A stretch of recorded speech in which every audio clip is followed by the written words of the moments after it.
Fear is always going to be an obstacle or appear like it is an obstacle when you have a dream that is big enough. The key is to recognize that the fear is not an obstacle.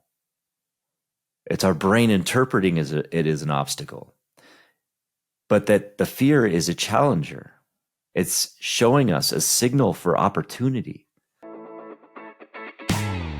Hello, everyone, and welcome to the Flow Over Fear podcast, where it is our mission to help you to rise above fear and realize your ultimate potential in leadership and life. I'm your host, Adam Hill, and it is my goal to share with you the human side of high performance. My guests share their experience with fear, anxiety, struggle, challenge, and most importantly, despite all of it, how they rose above it to achieve incredible results. So, if you're ready to rise up, let's get started. Hello, everyone, and welcome to Flow Over Fear and this episode of Three Things. And today I want to talk about kind of the root nature of this show, which is Flow Over Fear. And the very name of the show implies that flow is the result of rising above fear. And the reason that is because I believe that it is. And what I'm finding from all of these interviews and all of these episodes that I'm doing is that truly flow is the result of rising above fear. And so I want to share some simple rules and some simple steps on how to turn fear into flow so that you can continue to grow your comfort zone, to continue to expand your fear proximity, or whatever you want to call it, so that you can, continue to grow. It's been a valuable insight into my own life because throughout the first 3 decades of my life, I just lived in that fear. I lived on the lower end of the scale of the sign behind here. I didn't really participate in the flow part very much. And there were some areas where I was experiencing flow, but as I continued to experience and think of fear as an obstacle, I learned that I gained less and less flow in my life. And, when I grew up, I played the cello and I played it really well. And this was one of the areas where I did actually experience flow. For many, many years of my life, I just kind of played in the last chair of cello. And I did it because I thought it was something I had to do. Like, you see that a lot of times is there's probably about 10% of kids that play in orchestras or bands that are carrying their instruments with pride and enjoyment and thrill. And then there's about 90%, and I'm making these numbers up, so don't go and all comments ragey on me on this, but 90% of kids are just kind of begrudgingly carrying their instruments like, oh, this is lame. So I was one of those 90% kids but up until I was probably a freshman in high school. I remembered seeing the first chair cellist in our high school who was amazing. He was incredible. He had made it to the all-national high school orchestra. And it was incredible just seeing what this guy did. And it was that first instinct, that first kind of, oh shit moment that I talk about, where I saw something that I wanted to achieve, and I felt like, it was scary, but it was achievable, and I wanted to do it. And so all that summer, I did everything I could to get better at the cello. We got a new music teacher. I got a new instrument. I went all in. I started practicing every day for like 3 hours. My obsessive nature kicked in. By my sophomore year, I was in the first chair. I was making it to the All Southern California Youth String Honor Orchestra. Then I made it to All State. And then I got into all of these great orchestras, and I was just found this flow in this music, and I loved it. And in high school, it was just these defining moments of doing something really well and enjoying it and finding that I had some passion in something. And then I achieved my big goal, which was I wanted it to help me get into college, because I knew my grades weren't that great. I was in the higher end of the 3.0s or 3.8 or something like that, but I wasn't, an honors student. And I certainly wasn't an athlete. It's not like I was going to be getting a baseball or scholarship or anything like that. but I was good enough at cello to get a scholarship to college. And I got a scholarship to the University of California in Santa Barbara. And if you've never heard of the University of California in Santa Barbara, as you can imagine, if you've ever heard of Santa Barbara, you can imagine that this is the most beautiful school on the planet. It sits right on the Pacific Ocean, one of the most pristine areas of the California coastline. It's just gorgeous. And, before I started there, I was just so excited to go and so overjoyed with this music scholarship and everything like that. But what I didn't realize is that when I was going to go there, it would become an absolute hell for me. And the reason being is because when I started there, I knew that now that I had achieved something, I had achieved a dream of getting into college with a cello scholarship and a music scholarship. I was on my way, and many people would be thrilled to have achieved something like that, and they would want to keep pushing into it. But my brain was telling me something. My brain was starting to lean a little bit more into that fear at that time. And instead of continuing to flow into that, what my brain was telling me was that there's no career in music. Everything I've been told growing up by society and by the norms was that very, very few people make it in the music world. And there's no way you can be a musician and pay your bills. I remember, having a guitar teacher at one time, and he was struggling for money, and it was just so frightening to me to think that would be one day be, me. And that prevented me from thinking that I could make a living out of music. So it caused me to kind of snowball my thoughts. My thoughts were snowballing into these ideas of like, well, what am I doing with spending all this money trying to become a cellist? What if I can't make it? What if I'm not good enough? What if I can't do that? And then a few months into that cello scholarship, I quit. I stopped playing the cello. And I went on to try to pursue something else that I thought I was more passionate about, which was marine biology. And really the only reason that I wanted to pursue marine biology was because I just wanted something to connect me more to the ocean, which, really you could also be a musician and be next to the ocean. I don't know where my logic was there, but I stopped doing something that I loved. And even over time, even over the next couple of years, I stopped playing in the college band that I was in because, it didn't feel like there was a future there.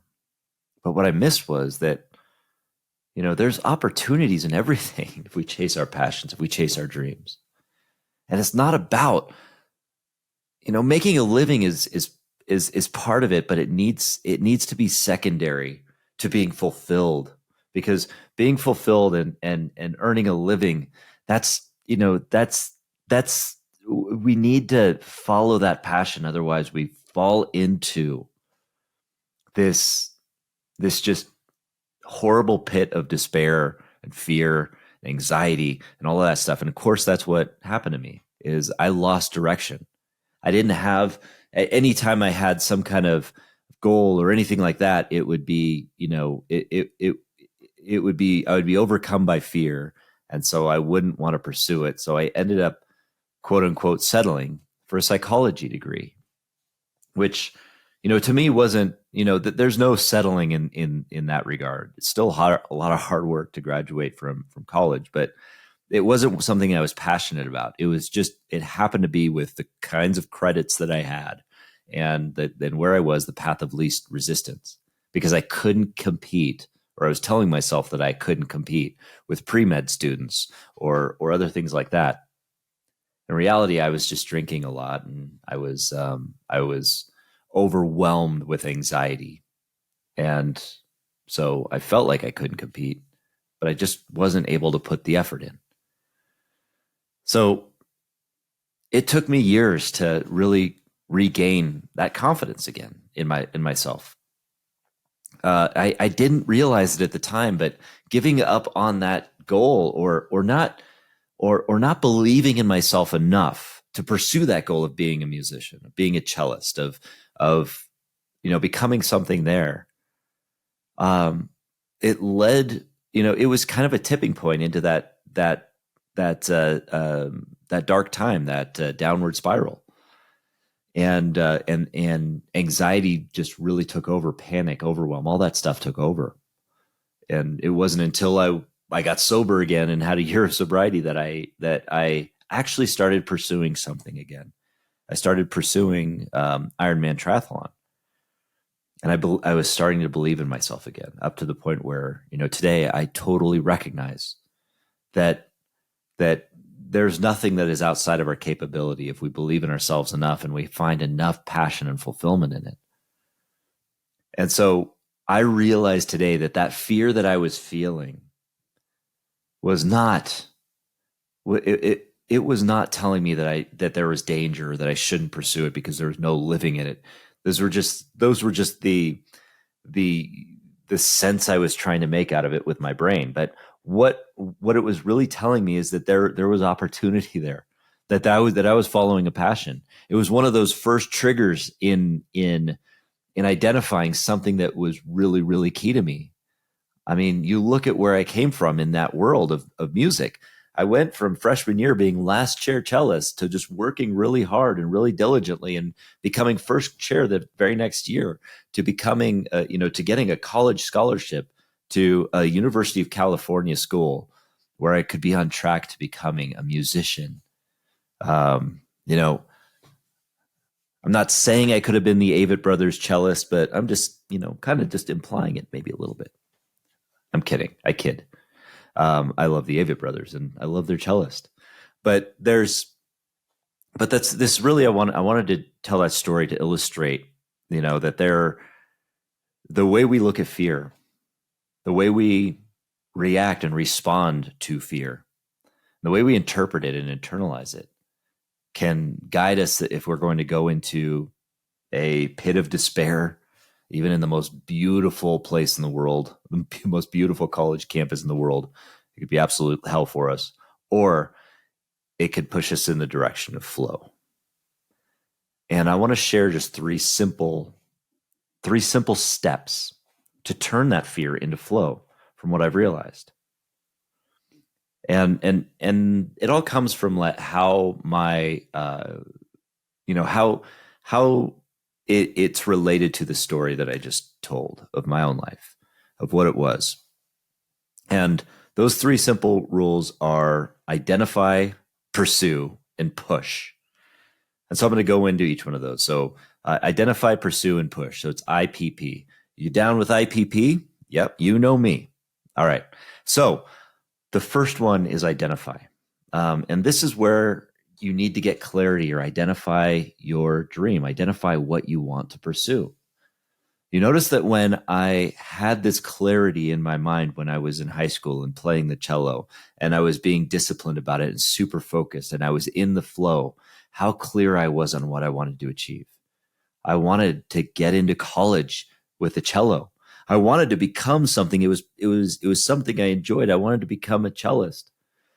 And then when it started getting real, when I was in college, I quit because I didn't think that I could make a living off of it. And at that very point, I lost clarity. I lost direction. I didn't know what I wanted, but yet here I was in this school, in this place that was supposed to teach me something. And I didn't know what I wanted to get from it. And I didn't know what I wanted to be. And I didn't think I could do what I wanted to do. And so I started to feel a lot of shame because I didn't really identify or know what I wanted to be with that passion. And that shame came from the fact, well, what am I doing here? What am I spending all my parents' money for? What am, all of this time to get into this school, and I feel ashamed of myself for not knowing what I want to do. And shame is never that productive emotion. Shame can lead to a lot of despair. And, for me, it led me down the path of alcoholism and drinking. So that's the first rule, is really to identify, get clarity on what that goal is. And don't let fear be an obstacle in that case. Fear is always going to present itself as an obstacle if you have a dream that is big enough. That is true. Fear is always going to be an obstacle or appear like it is an obstacle when you have a dream that is big enough. The key is to recognize that the fear is not an obstacle. It's our brain interpreting it as an obstacle, but that the fear is a challenger. It's showing us a signal for opportunity, that we have an opportunity to pursue something. So at that moment when I was thinking to myself that, well, you can't make a living off of playing music, I could have reframed that and said, that's fear challenging me. So now I can take the next step. And what I really missed there was an opportunity, because what was presenting it to me was this oh shit moment. And this is something, this is the key thing you want to look for within that identity or identify phase, where you want to identify that dream, that clarity, that clear purpose, that clear thing that you want to pursue. Is the way that you find that is through an oh shit moment. Now, there are two types of oh shit moments. There's the oh shit moment where, you're legitimately afraid, where you are running by a cave and you see a bear and its cubs there. That's alerting you to danger, not opportunity. So that is an oh shit moment. But there's also an oh shit moment. One where that fear pops up in you, where you experience that fear, but you also have this sense of excitement around that thing, where something excites you to the tune of like, I really want to do that. I'm really excited about that. I really want to pursue that thing. And then fear pops up and says, nah, you can't. And that's the oh shit moment. That's where fear is challenging you, because fear needs to be there.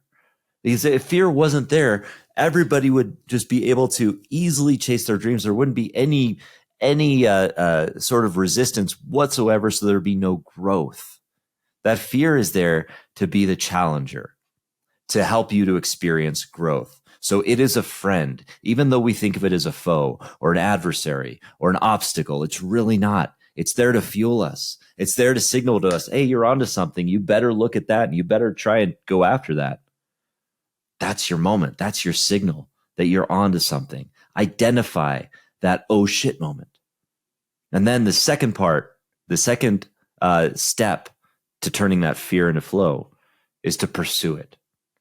Now, this is where we get into that trap of pursuing that goal at 110%, because we're super excited about it. We want to push as hard as we can, as fast as we can, because you know what? At the beginning stages of it, we're making a lot of progress, and we're getting a lot of positive reinforcement from giving our all of the time. But you know what happens when we do that, when we give our all of the time? We burn out. We fall apart. We get into that anxious phase. Anxiety gets the best of us. We start to have panic attacks. That's what we need to avoid. So in order to contest that, we don't pursue our oh shit moment with 110%. We don't pursue that dream of becoming a professional musician at 110% all the time. To stay engaged, to stay disciplined, to stay consistent, and to grow your efforts, you give 80%. 80%. That gives you the capacity to rest, to recover, to step away from it, to keep enjoying it. Have you ever, I don't care what you do, it could be the funnest activity on the planet, the greatest activity on the planet.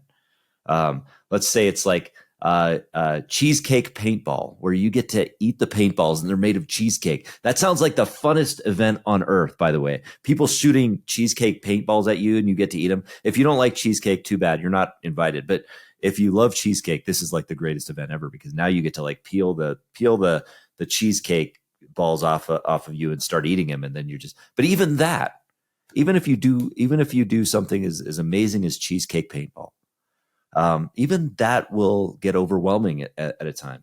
You'll start to get full. You'll be like, okay, enough is enough with the cheesecake, and you'll get tired of getting pelted with those cheesecake balls. You have to give yourself that break, that capacity to take a rest, to take a break, and allow yourself to do it. If I was playing the cello about at my peak at about 2 hours a day, which is a lot, but that was my manageable amount. I didn't really have much of a social life back then, so I could handle that. But that was enough that I wasn't burning out on it, that I wasn't getting overwhelmed on it. But we tend to, when we're first excited about something, really push ourselves to our limit, because that's what we think we need to do in order to succeed. And the result is burnout. But when we give 80%, we give ourselves the capacity to grow gradually. We actually build our energy instead of depleting it. We give ourselves more capacity instead of using it all up. We're actually creating a more powerful engine for ourselves when we give 80% instead of 110%. So that when 110% is required, when you need to give that, you can give it when you need to. But your 80%, when you give 80% consistently, your 80% gradually becomes everyone else's 110%. Now, this is counterintuitive. So I know there's a lot of people saying, yeah, but that sounds simple, but how do I, why would I want to do that? Yeah, it's counterintuitive. It's almost more difficult to slow down or to stop yourself when you get to a certain limit, but you have to be disciplined about it. That's where discipline comes in. Discipline is not about giving your all of the time and continuing to push as hard as you can. That's called willpower, and willpower doesn't last. But discipline is also the ability to say when enough is enough, and then to stop it and get the rest you need so that you can continue to build your capacity. Implement discipline in your life, not willpower. Willpower is not sustainable. So give 80%, pursue it at 80%. And then the final piece of that IPP, that identify, pursue, and push, is push. And when I say push here, it is not, give a huge push, but what it means is it means nudge just a bit past your comfort zone.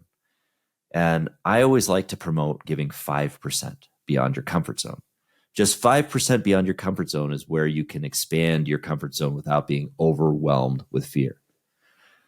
This too, a lot of times, prevents us from thinking that from believing that we can achieve something, because we tend to get overwhelmed by the enormity of our goals that we fail to see just that step right in front of us. But instinctively, we know we just have to take a step at a time, but our brains immediately go to what's the big goal. When I was playing cello in my freshman year of college, just at the beginning of my college education, I wasn't looking at the next step, which was maybe learning the Dvorak cello concerto. I was looking at the end goal of trying to make a living doing it. That was off into the future, instead of focusing on the next 5% right in front of me. I was too attentive to what the big goal was that I lost sight of just the step I needed to take in front of me. That's what I mean by push. At any given time, you want to push yourself just 5% beyond your comfort zone, not 100%, not 1,000%, just 5%. If you're afraid of heights, do you immediately jump into a plane and go skydiving? Probably not. I know I'm not. In fact, I never really want to go skydiving, so I'm not even pushing that goal. But you probably, if you're afraid of heights and you do want to get over that goal, you instead might just climb up a few steps on the ladder, get comfortable with that first. And then you might start to do some bouldering or something at a local gym, get comfortable with that. And then you start to gradually build that comfort zone. You expand that comfort zone so that, 5% at a time, so that by, at whatever point in the future, the next 5% staring you in the face is, the outside of a plane with 10,000 feet of air between you and the ground.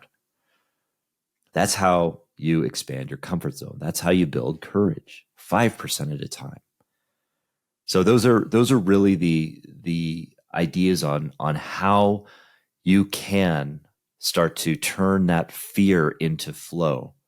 If you incorporate all of those activities, you're starting to practice You're starting to pursue your dreams, which may seem bigger than life right now, but you're pursuing them with greater flow because you're able to maintain consistency, giving 80% at a time. You're able to expand your comfort zone and accomplish more every single week because you're pushing just 5% at a time. And you're gradually working toward that thing, that dream that gave you that oh shit moment, that epiphany many months or many years prior. What is your oh shit moment? What do you need to pursue just at 80% effort, 5% at a time? And if you do that, before you know it, you'll be right on the cusp of achieving your dream. Don't let fear be an obstacle to your dreams. Let it fuel you. Find the flow in it. It's a simple activity. It's not easy, but it is simple. And all you have to do is you have to find that oh shit moment. You have to identify it. You have to pursue it. And then you have to push just a little bit beyond your comfort zone to achieve it. Hope you enjoyed this episode. Thanks for joining me, and we'll see you next time. Hey everyone, thanks for tuning in to the Flow Over Fear podcast. If you'd like to learn more about getting into flow and learn the foundations of flow, I have a free video series on my website at www.adamcliffordhill.com called The Foundations of Flow.